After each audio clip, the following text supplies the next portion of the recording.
I want everyone to picture something for me. Imagine that you walk into IKEA, and your goal is to purchase a bookshelf. So you find one you like, bring it home, open the box, and what do you see?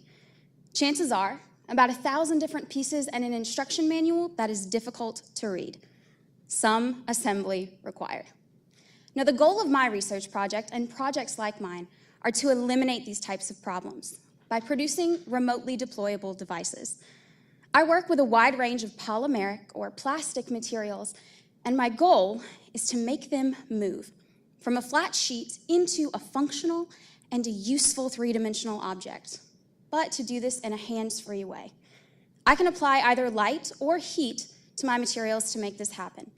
So I want to show you what this looks like. And on the bottom left-hand side of the screen, what you'll see is a thick sheet of plastic material.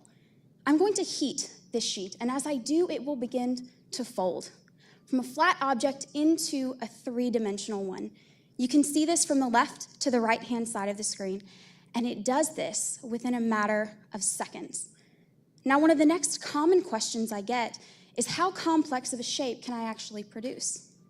So an answer to that is seen here in blue. This is 3 thin sheets of plastic material, and they're stacked on top of each other, and a blue LED light is shown onto them. Within a matter of seconds, these flat sheets will fold into a complex and an intricate lotus-like flower. I think this is pretty cool. And as a chemical engineer, one of my main questions becomes, what is it useful for? A key finding within my research has been in trying to understand how movement of materials from flat sheets into three-dimensional ones impacts the strength of my materials. I'm going to assume that all of you are familiar with the claw game, the machine that you might find in an old arcade. Now, I'm not interested in picking up toys or stuffed animals, but instead, I've developed my own gripping-like devices, and they're small enough that they can fit into the palm of your hand.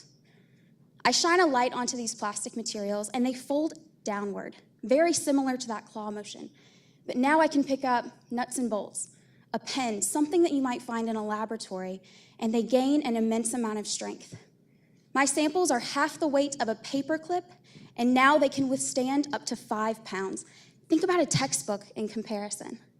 This is particularly useful in areas like space, where a person might not be physically present to perform a job. My project is about putting function where there was not function before, strength and movement into materials that were previously weak and static. And one day, I would like to eliminate the dreaded words of some assembly required. Thank you.